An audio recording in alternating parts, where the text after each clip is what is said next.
نحمدہ ونصلی علی رسولہ الکریم اما بعد فاعوذ باللہ من الشیطان الرجیم بسم اللہ الرحمن الرحیم۔ آج میرے پاس جو ٹاپک ہے وہ یہ ہے قربانی کے مسائل، صاحب نصاب، قرض، غریب، سب کا جواب۔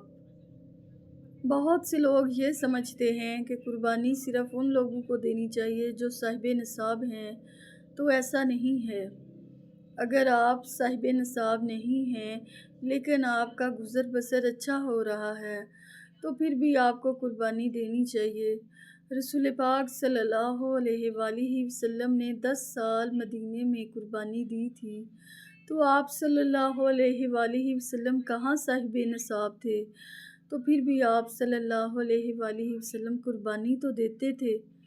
آپ صلی اللہ علیہ وآلہ وسلم کے پاس جو کچھ ہوتا تھا وہ تو غریبوں میں تقسیم کر دیتے تھے، وہ تو صاحب نصاب نہیں تھے، پھر بھی آپ صلی اللہ علیہ وآلہ وسلم ہمیشہ قربانی دیتے تھے۔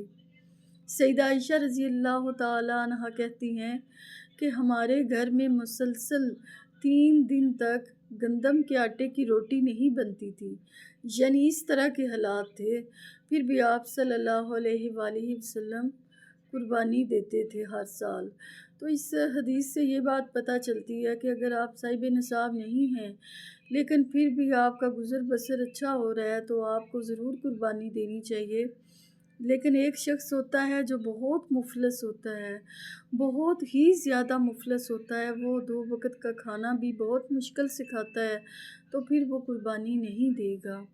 ایک صحابی تھے جو رسول پاک صلی اللہ علیہ وآلہ وسلم کی خدمت میں حاضر ہوئے اور کہنے لگے، یا رسول اللہ صلی اللہ علیہ وآلہ وسلم، میرے پاس ایک بکری ہے جو دودھ دیتی ہے، یعنی اس کے پاس ایک ہی بکری تھی جو اس کا ذریعہ آمدن تھی، تو کیا میں وہ بکری قربانی دے سکتا ہوں؟ تو رسول پاک صلی اللہ علیہ وآلہ وسلم نے فرمایا نہیں، آپ صلی اللہ علیہ وآلہ وسلم نے منع کر دیا، اسے روک دیا۔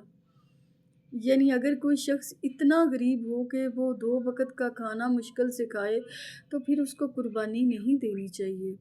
لیکن اگر آپ کا گزر بسر اچھا ہو رہا ہے تو پھر اگر آپ قرض لے کر بھی قربانی دیں تو آپ ضرور قربانی دیں، کیونکہ پتہ ہوتا ہے کہ یہ قرض جو ہے ہم آسانی سے ادا کر لیں گے۔